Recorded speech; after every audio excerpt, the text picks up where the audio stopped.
Amado Deus e soberano Pai celestial, Deus santo, Deus vivo, Deus que é riquíssimo em misericórdia, nesta noite estamos, ó Deus, diante da Tua santa palavra e que o Senhor possa falar em cada coração, segundo a necessidade de cada um de nós nesta noite. Senhor Deus e Pai celestial, possa o Teu Espírito Santo, ó Deus, ungir a cada coração, a cada ouvido que irão ouvir esta mensagem.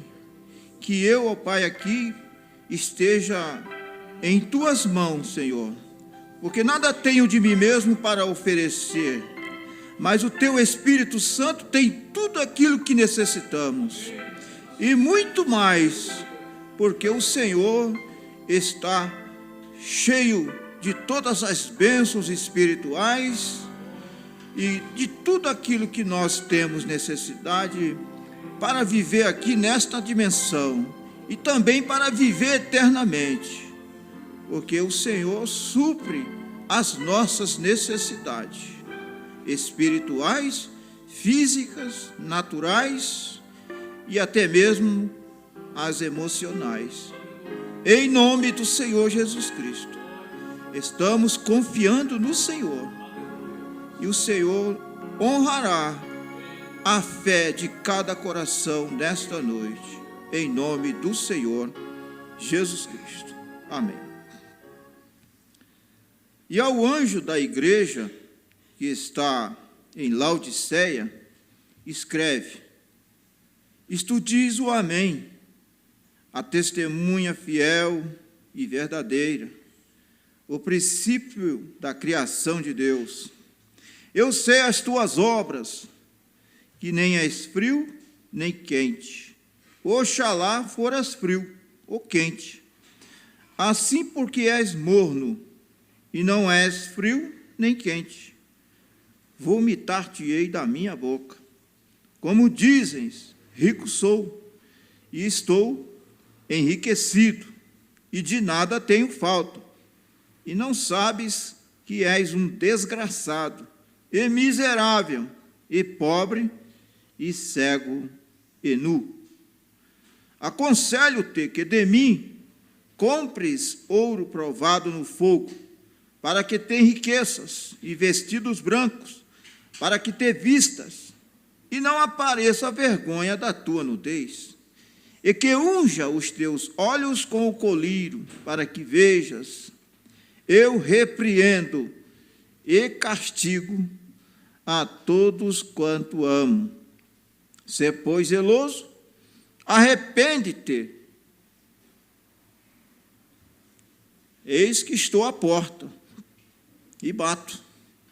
Se alguém ouvir a minha voz e abrir a porta, entrarei em sua casa, e com ele cearei, e ele comigo. Ao que vencer, lhe concederei que se assente comigo no meu trono, assim como eu venci e me assentei com meu Pai no seu trono. Quem tem ouvidos, ouça o que o Espírito diz às igrejas. Senhor Jesus, eterno Deus, abençoa, Pai, a leitura de sua palavra, e que o Senhor possa ungir estas palavras em nossos corações, em nome do Senhor Jesus Cristo. Amém. Pode assentar, meus irmãos.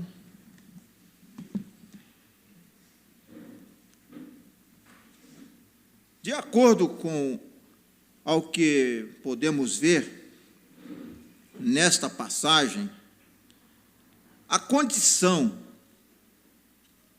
da última era da igreja é a mais deplorável de todas. E sua vergonha e confusão conclui em tremenda apostasia, como o podemos ver em Apocalipse, capítulo 3, versículo 20. Eis que estou à porta e bato. Se alguém ouvir a minha voz e abrir a porta, entrarei em sua casa, e com ele cearei, e ele comigo. O mesmo Senhor Jesus Cristo tem sido expulso de sua própria igreja. Que coisa lamentável. O povo laodiceano tem expulsado o Senhor Jesus Cristo de sua própria igreja. Mas eles não sabem que eles, de fato, expulsaram o Senhor Jesus Cristo das suas vidas, da sua igreja, da igreja de Deus. Você já pensou Deus ser expulso da sua própria igreja? E veja, meus irmãos, que Deus ele é tão misericordioso que Ele está batendo, tentando entrar, e eles não deixam. Você vê que a era que nós estamos vivendo é uma era terrível, de muita incredulidade na palavra de Deus. Porque o sistema denominacional organizado, eles têm rejeitado a mensagem de Deus de uma forma total e absoluta.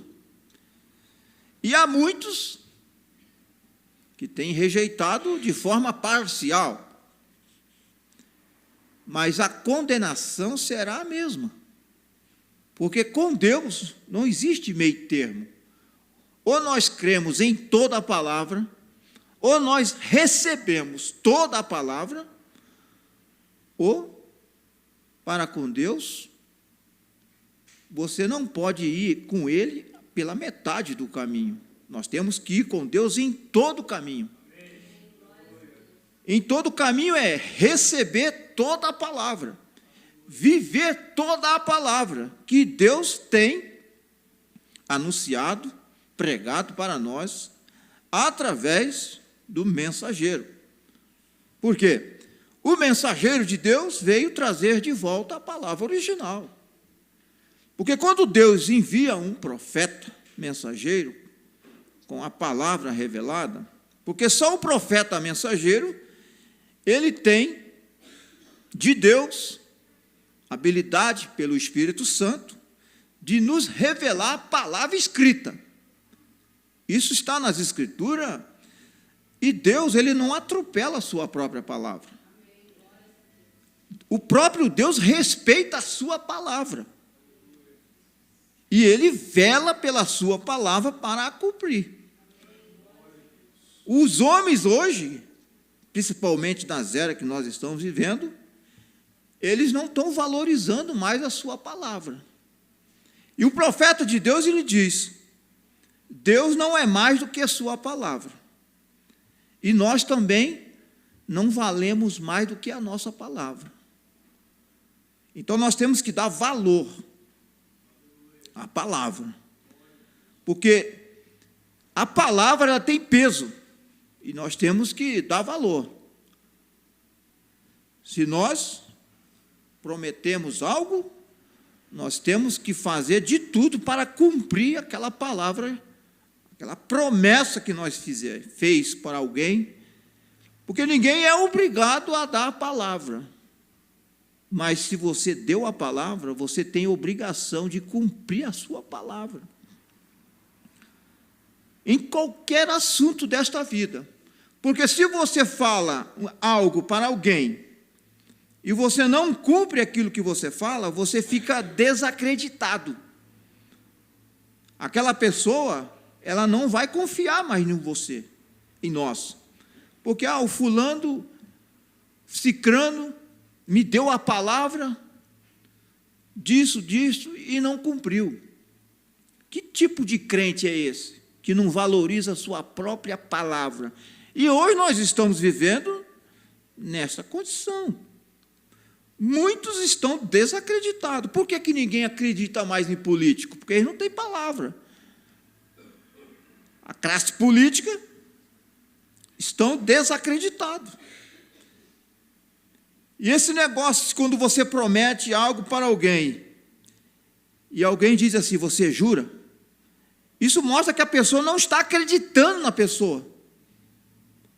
Porque quando você fala algo, você tem que, por obrigação, cumprir aquilo.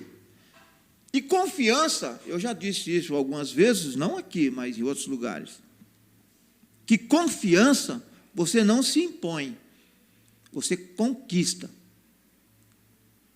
Você tem que conquistar. De que forma você conquista a confiança? Cumprindo aquilo que você fala. Tendo um comportamento, uma atitude que condiz com aquilo que você diz, com aquilo que nós estamos dizendo, prometendo. Até para uma criança.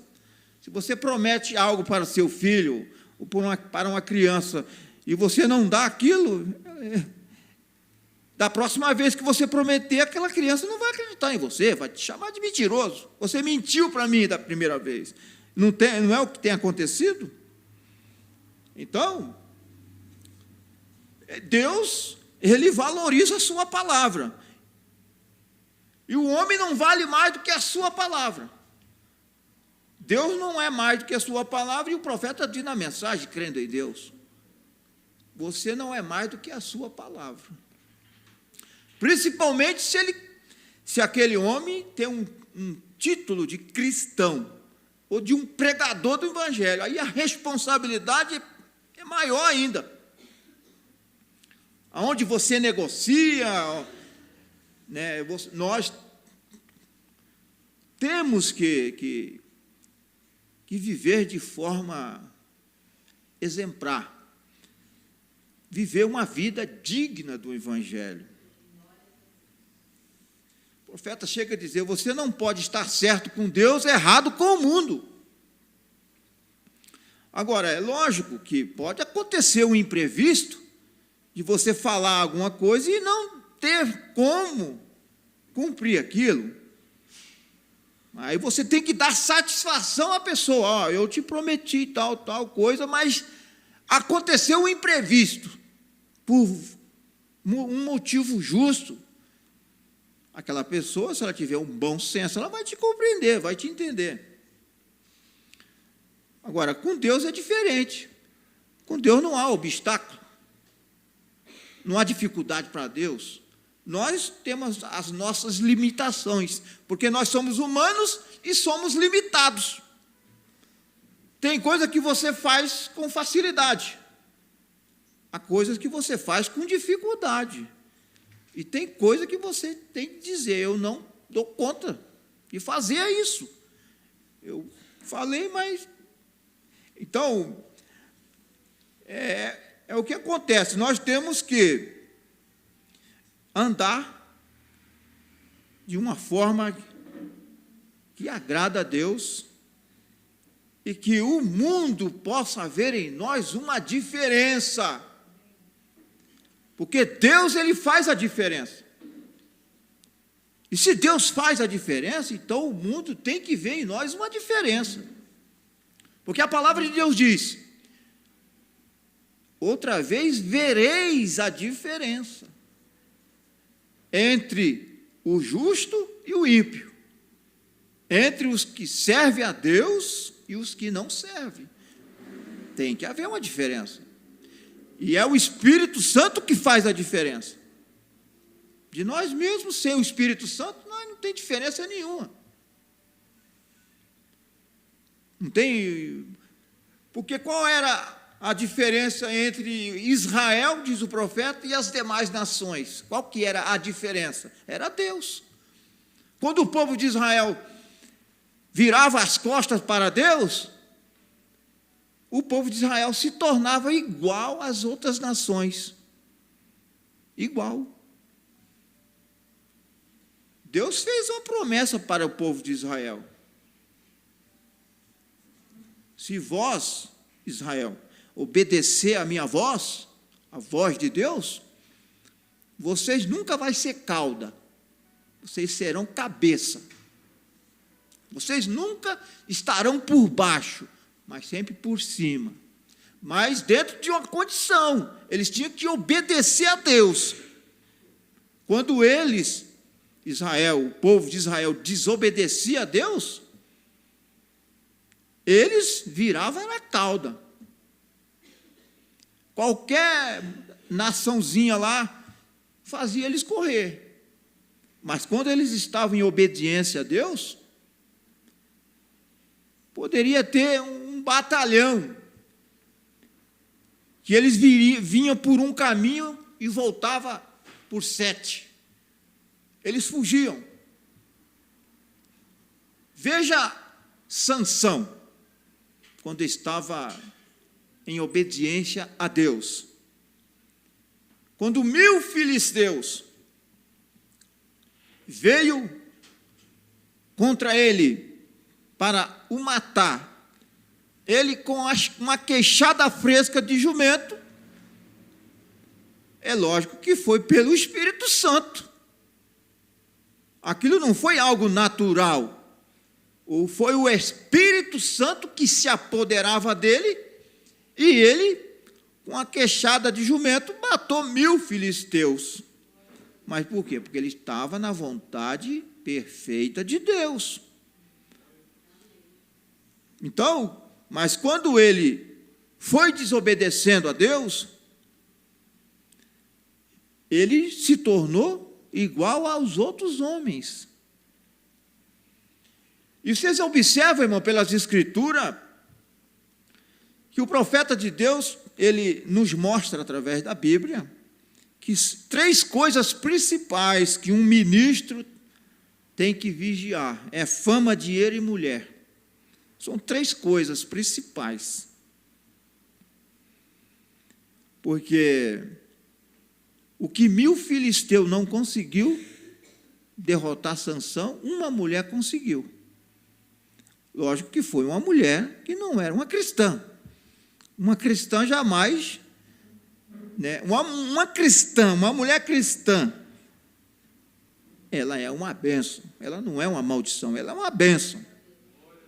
Mas uma mulher ímpia, que não tem temor de Deus, o profeta chega a dizer que ela manda mais homem para o inferno do que todos esses botecos de bebida alcoólica aí.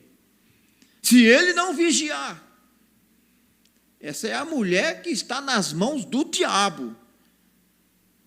Ela destrói.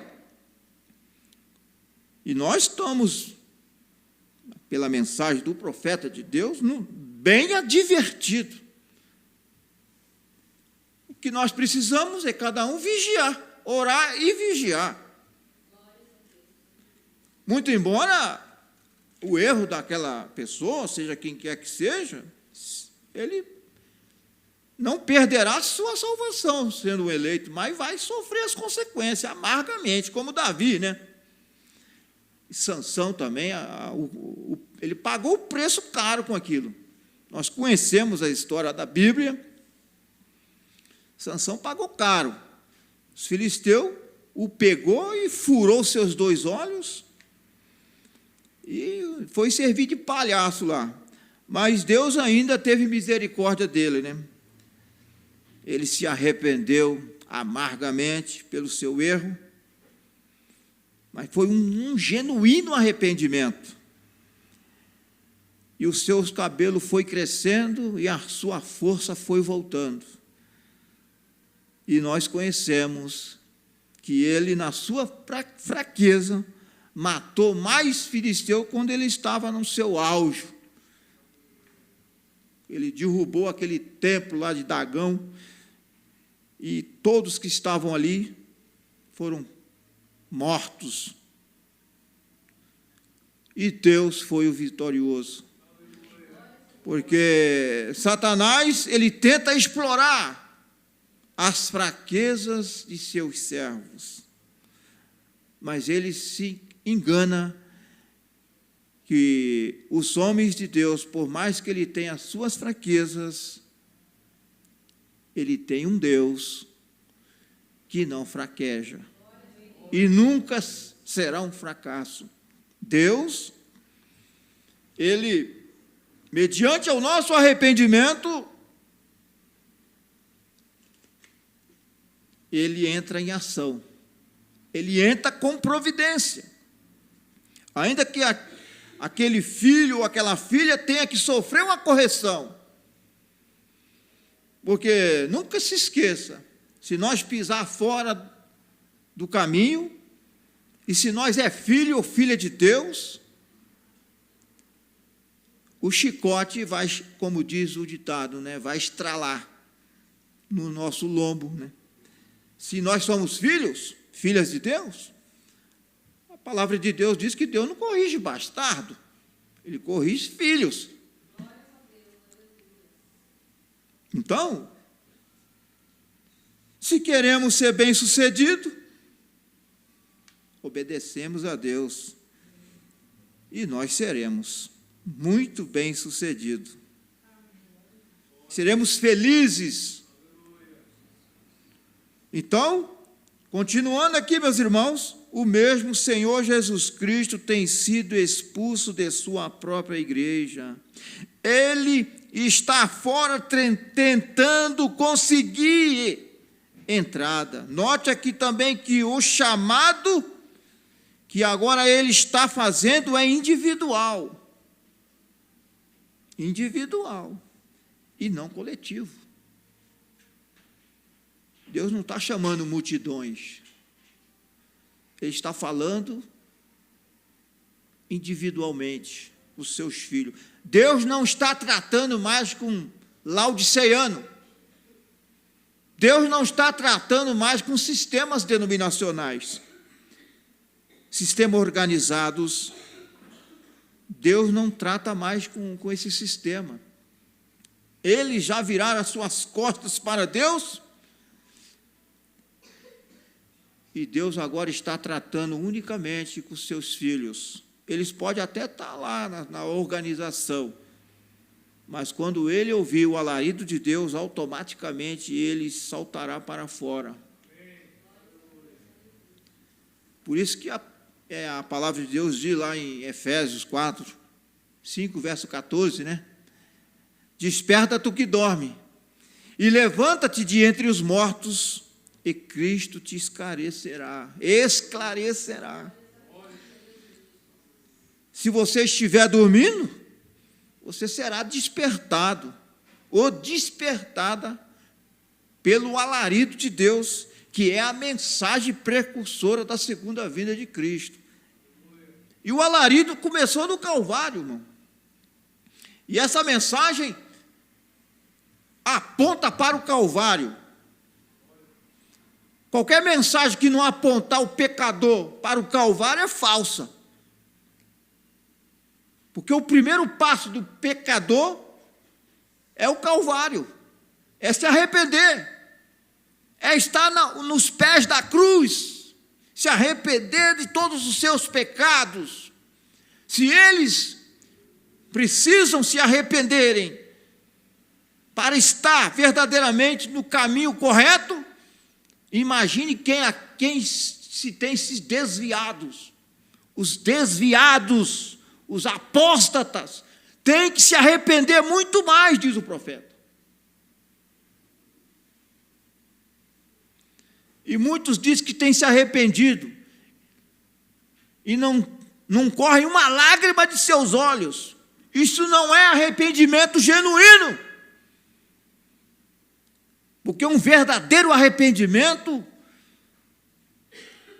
produz angústia em nossa alma, de arrependimento. E as lágrimas correm pelas nossas faces de forma genuína, mas não de um Judas Iscariote, mas de um Pedro verdadeiramente arrependido. E com toda certeza, se aquele arrependimento foi genuinamente produzido pelo Espírito Santo, aquela pessoa produzirá frutos dignos de arrependimento. Porque quando o profeta João Batista estava batizando lá no Rio Jordão, e os religiosos vieram lá ver o seu batismo, assistir o batismo lá, o Espírito Santo já revelou para o profeta: raça de víboras, quem vos seduziu para a ira futura? Quem produzis frutos dignos de arrependimento? Eles estavam lá simplesmente para satisfazer uma curiosidade. Eles não tinham nenhum arrependimento. Pode ver que eles nem recebeu a mensagem do profeta. Veja quem rejeitou o profeta João Batista se recebeu o Senhor Jesus Cristo. Vê pelas Escrituras. Todos aqueles que rejeitaram a mensagem do profeta João Batista, há mais de 2000 anos atrás, rejeitaram a mensagem do Senhor Jesus Cristo também. E quem recebeu o profeta João Batista como um profeta de Deus, também recebeu o Senhor Jesus Cristo como sendo o Messias, prometido pela Bíblia. Não é como muitos, não. Eu só recebo o Senhor Jesus Cristo, eu só sigo o Senhor Jesus Cristo, mas rejeito o seu enviado. Hipocrisia. Porque quem recebe o Senhor Jesus Cristo também recebe os seus enviados. Porque Jesus Cristo mesmo disse: aquele que a mim me recebe, recebe aquele que eu enviar. Não está escrito isso na Bíblia? Está escrito na palavra de Deus. João 13, verso 20. Como você vai receber o Senhor Jesus Cristo rejeitando os seus enviados? Não tem como, é um contrassenso. Os sistemas organizados de denominações, eles dizem que crêem no Senhor Jesus Cristo. Eles creem nos seus credos, seus dogmas, seus sistemas religiosos. Eles creem nas suas doutrinas fornicárias. Eles creem na sua religião manufaturada pelo homem. Então, meus irmãos, note aqui, diz o profeta, também que o chamado que agora ele está fazendo é individual e não coletivo. Se alguém ouvir a minha voz, esta não é uma interpretação inventada, mas a verdade nua, sem nenhuma classe de rodeio.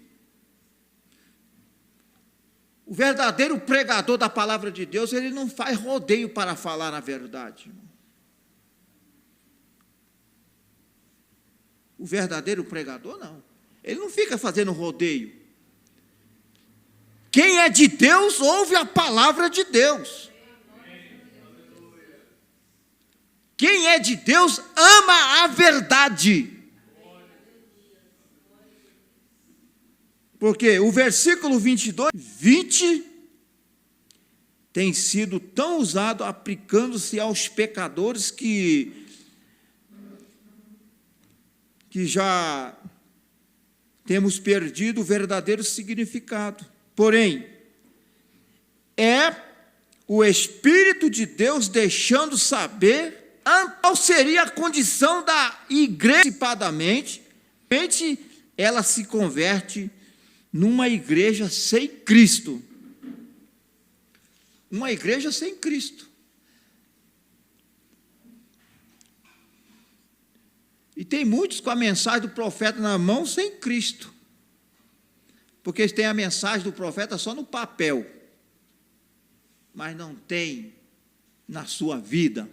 Porque a mensagem ela tem que sair do papel.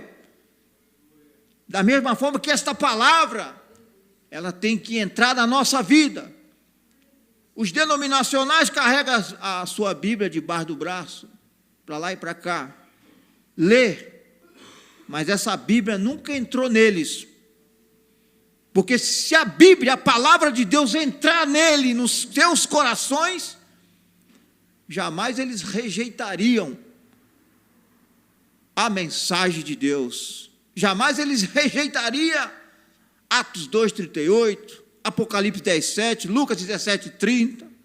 Jamais eles rejeitariam Efésios capítulo 4, a partir do versículo 11.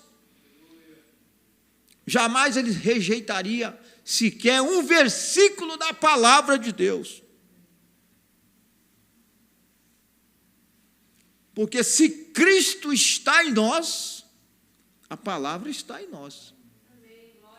Agora, se Cristo não estiver em nós, a palavra não está em nós. Pode estar no intelecto, mas no coração, jamais. Porque Cristo é a palavra. Se temos recebido o Espírito Santo, então temos recebido a sua palavra. Ou vice-versa. Agora, para receber o Espírito Santo, tem que receber a palavra, na sua totalidade.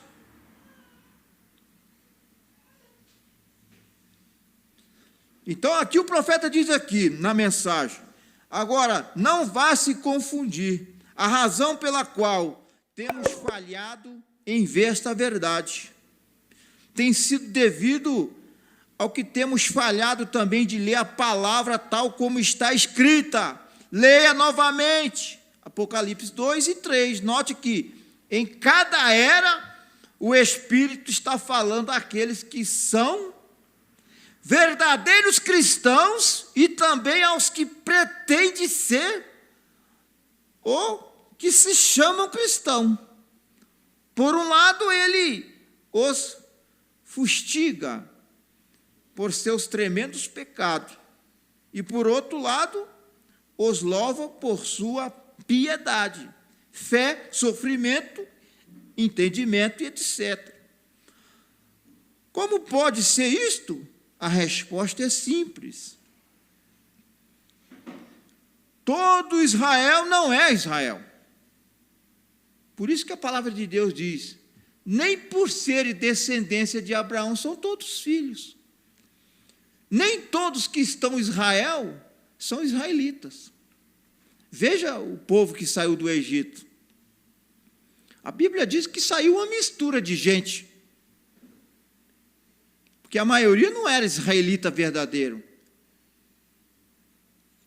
Há aqueles que eram de Israel, mas espiritualmente eles não eram. Então, daqueles 2 milhões dos que receberam a mensagem do profeta Moisés, eles receberam a mensagem parcialmente, mas eles não perseveraram na mensagem. Há muitos que recebem a mensagem de forma parcial, mas eles não perseveram na totalidade da mensagem. Você pode ver que, com o passar dos anos, eles vão criando as suas interpretações, eles vão colocando as suas próprias ideias. E se hoje nós formos constatar quantas ideias diferentes nós temos daqueles que se diz crer na mensagem do mensageiro. Se tivesse o Espírito Santo, todos estariam crendo na mensagem conforme ela foi entregue pelo Espírito Santo. A resposta é clara, é falta do Espírito Santo.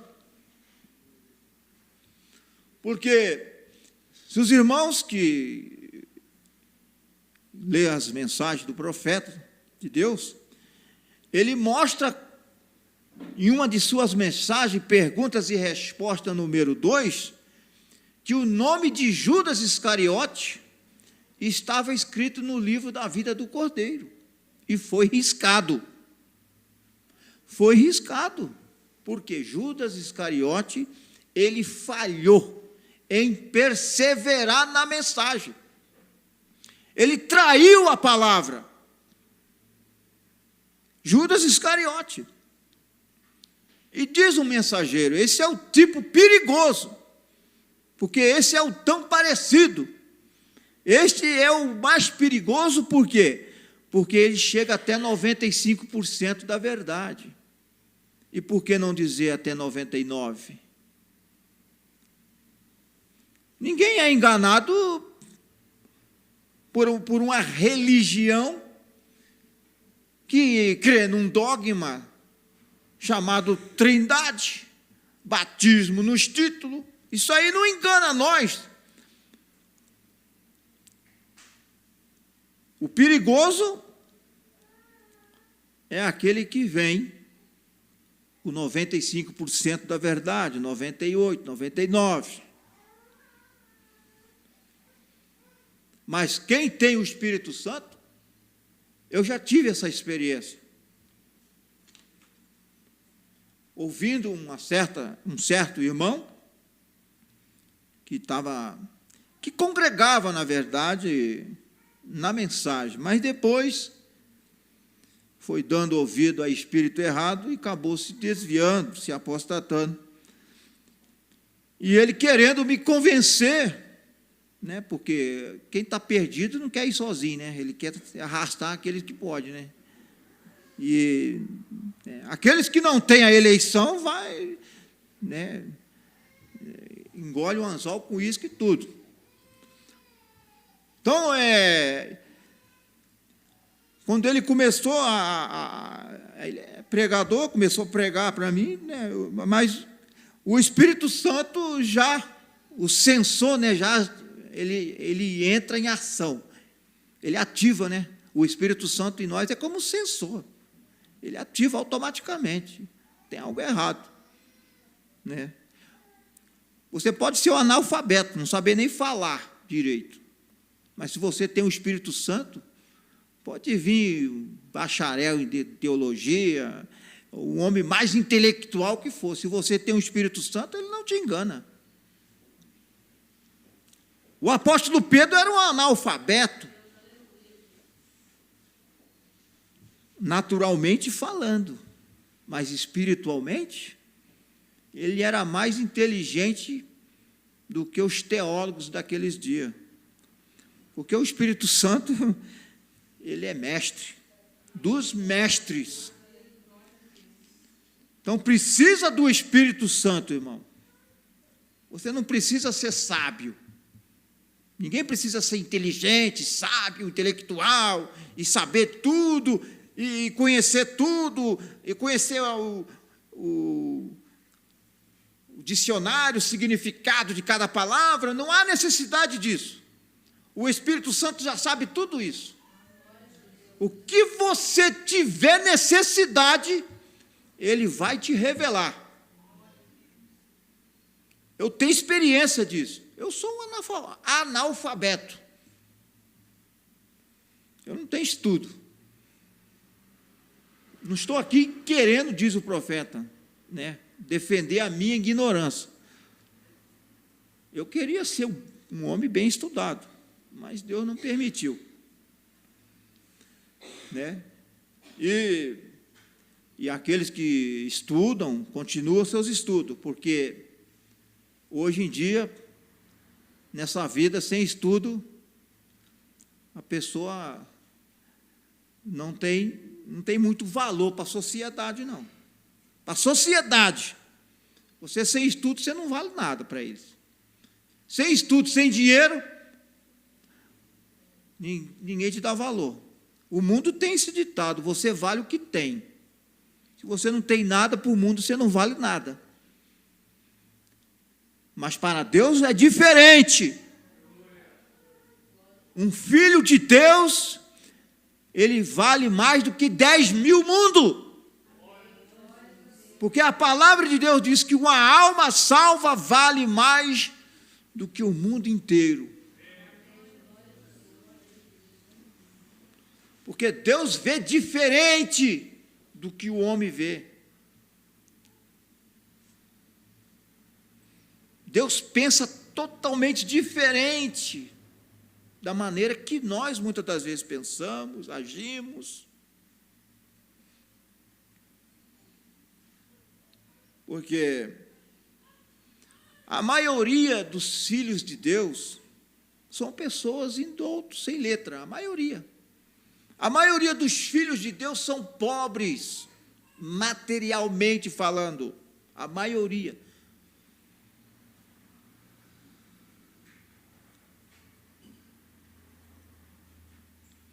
palavra de Deus diz que não são muitos os sábios, nem muitos os nobres que serão chamados. Não são muitos, pode acontecer de alguns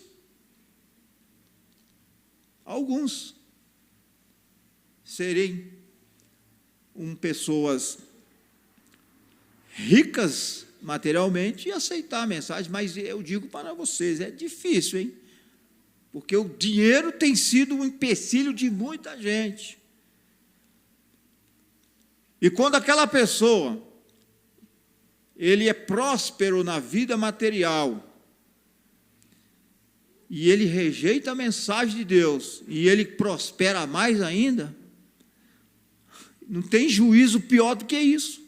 Aí que ele não vem mesmo, aí que ele não aceita mesmo. O profeta de Deus diz que quando o mancebo de qualidade rejeitou a mensagem do Senhor Jesus Cristo, ele já era rico materialmente, e ele ficou mais rico ainda depois que ele rejeitou. Foi o pior castigo que aquele homem recebeu na sua vida.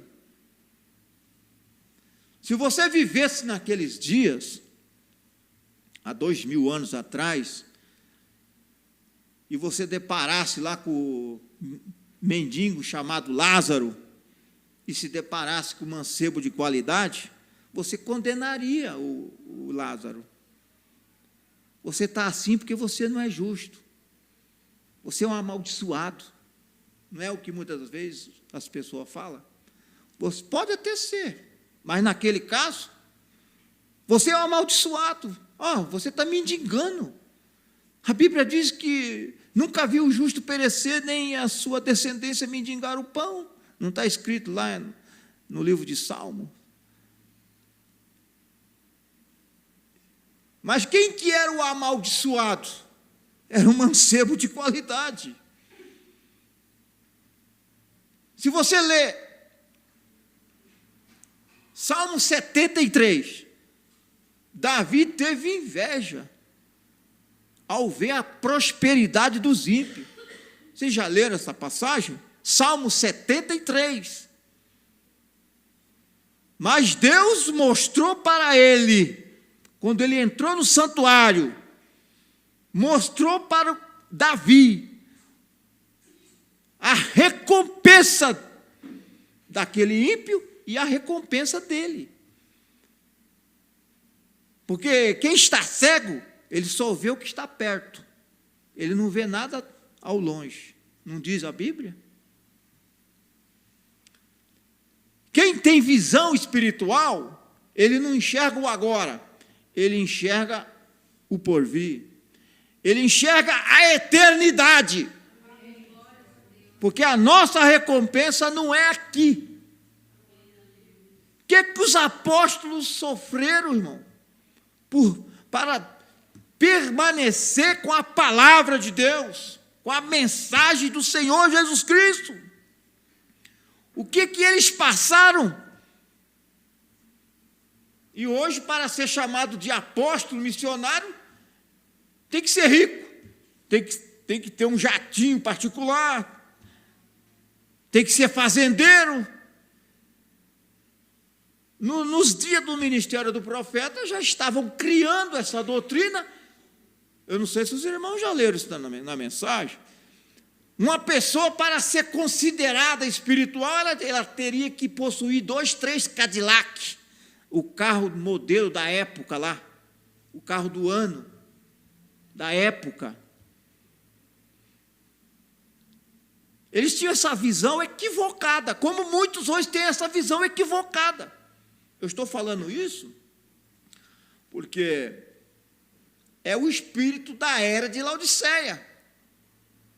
Porque o mancebo de qualidade, o Espírito Santo me revelou que ele era o verdadeiro laodiceano. Aquele era o verdadeiro laodiceano. Veja a igreja de Laodiceia. Veja como eles estão nadando no dinheiro, na sua prosperidade materiais. e veja como eles estão, a sua condição espiritual. A palavra de Deus diz que eles dizem: rico sou e estou enriquecido, e de nada tenho falta.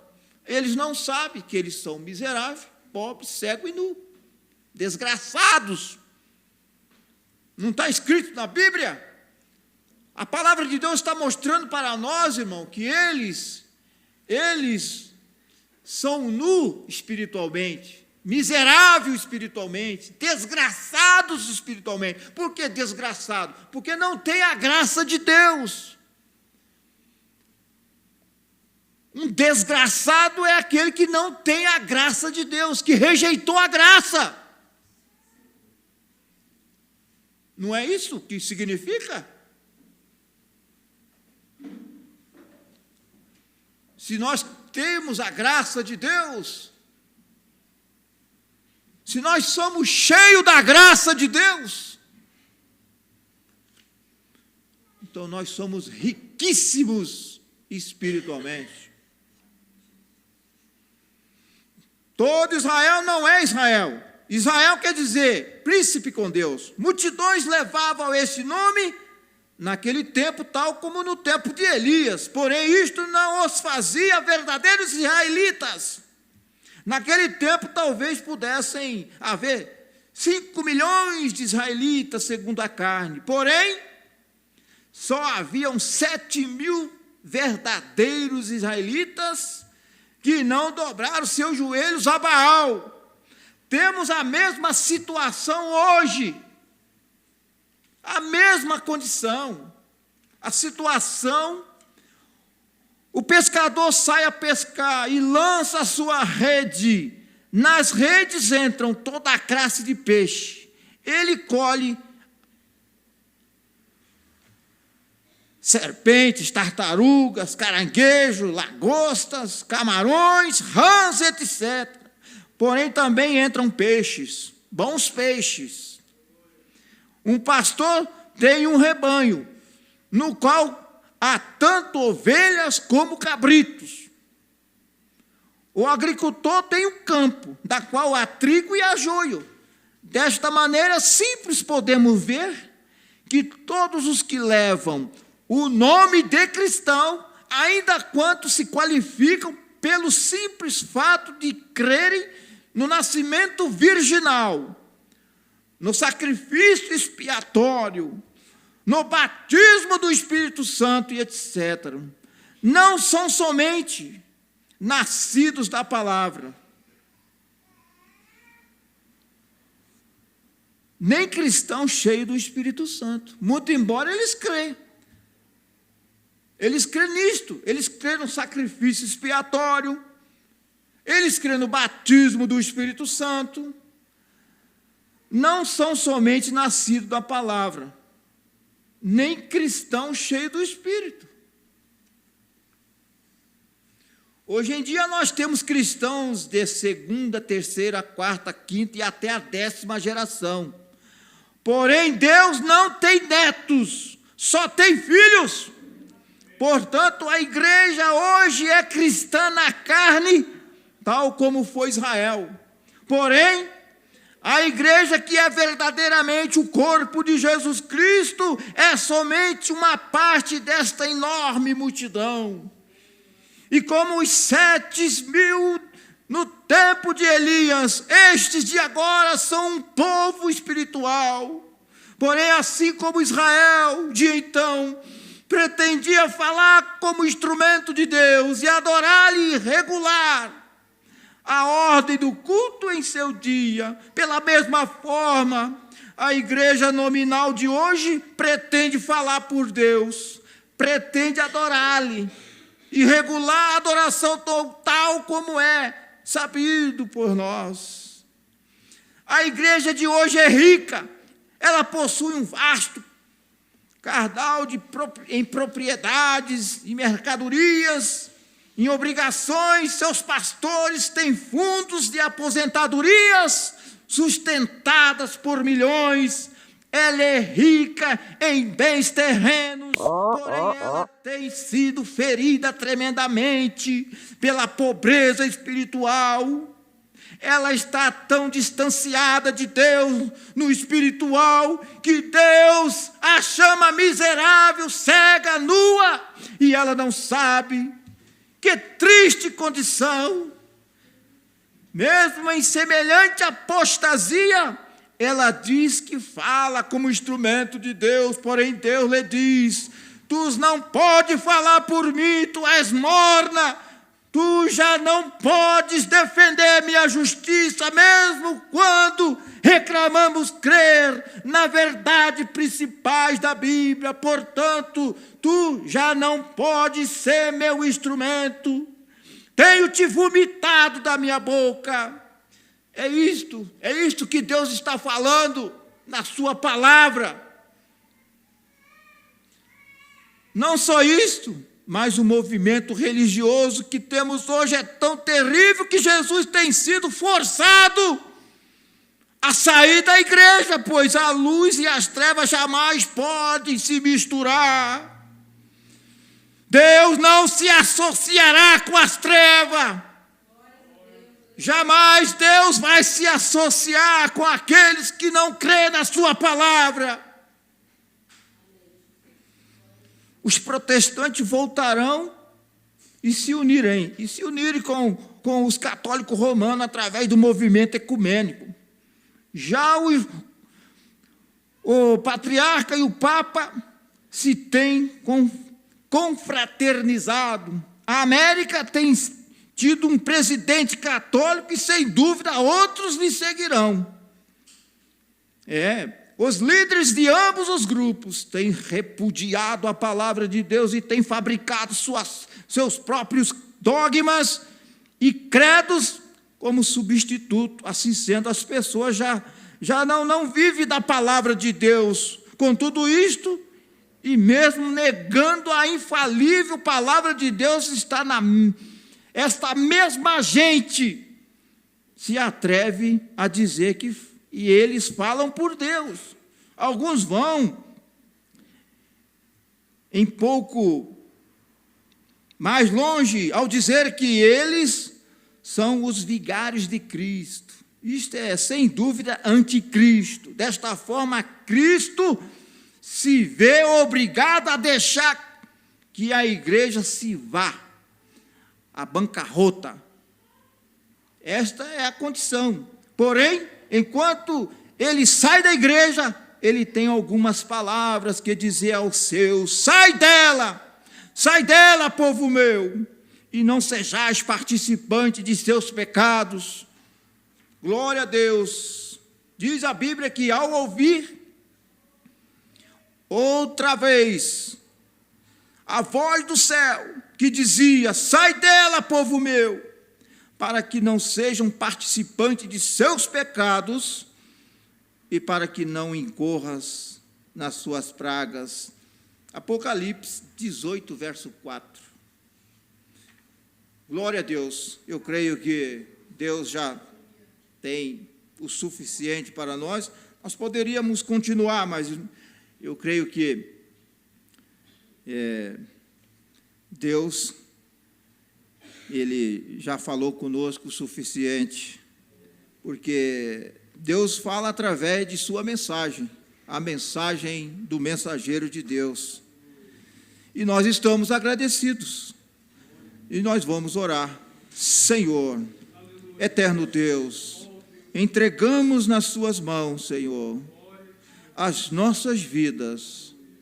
E peço ao Pai Celestial que tudo que foi falado nesta noite, que foi pregado aqui nesta noite, possa, Senhor Deus, ser vivificado nos corações, e que cada um possa receber a sua porção, que o Espírito Santo de Deus lhe entregou, e que, ó Pai Celestial, a mesma mensagem de Deus encarregue de curar, de salvar, de transformar e de libertar unicamente aqueles que estão no programa de Deus.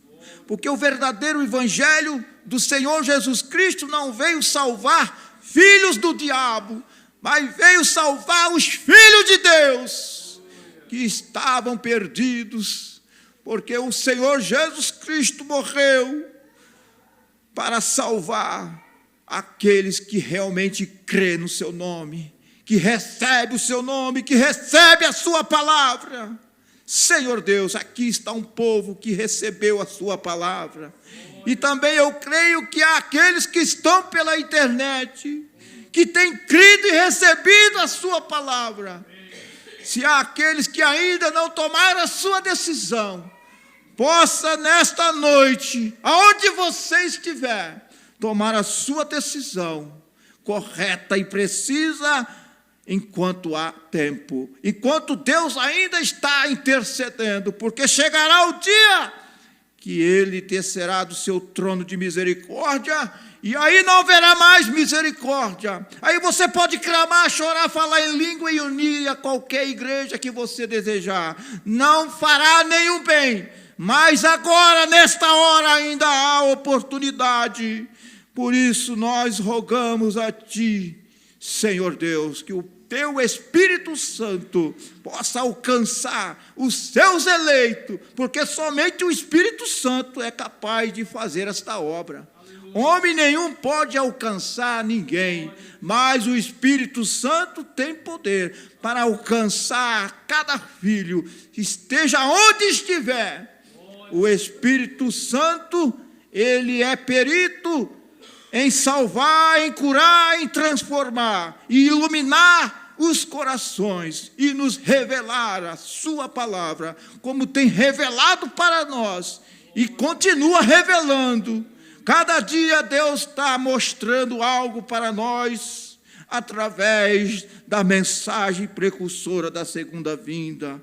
Oh, grande Deus, nós estamos agradecidos pelo que o Senhor já tem feito por nós, e pelo que o Senhor fará por nós, e pelo que o Senhor também está fazendo por nós, porque os homens, eles recebem o que Deus fez no passado, e acreditam no que Deus fará, mas muitos ignoram o que Deus está fazendo. Esta é a condição do homem, assim nos ensina a mensagem de Deus. Mas nós queremos estar naquela mesma posição que o Senhor Jesus Cristo tem nos mostrado através de sua palavra. Em nome de Jesus Cristo, nós te agradecemos, ó Pai, para a honra e glória do teu santo nome. Amém. Glória a Deus. Você é um pregador do Evangelho também, e você está aqui por uma boa causa. Você não está doente, você está em necessidade e você quer um avivamento pentecostal para começar em sua igreja. Todos nós queremos isso. Vamos todos ficar de pé por um avivamento pentecostal. Graças a Deus. Aleluia. Glória a Deus. Bendito é o nome do Senhor. O poder de Jesus Cristo seja manifesto no Senhor. Nós não estamos derrotados. Satanás, Oh, Deus eu te ordeno no nome do Senhor Jesus Cristo. Aleluia. Fazemos, ó Deus, toda a obra de Satanás, pelo poder de tua palavra. Aleluia. Glória a ti, ó Deus.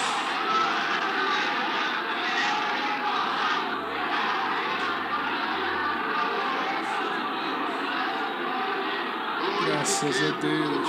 Aleluia. Aleluia. Graças a Deus.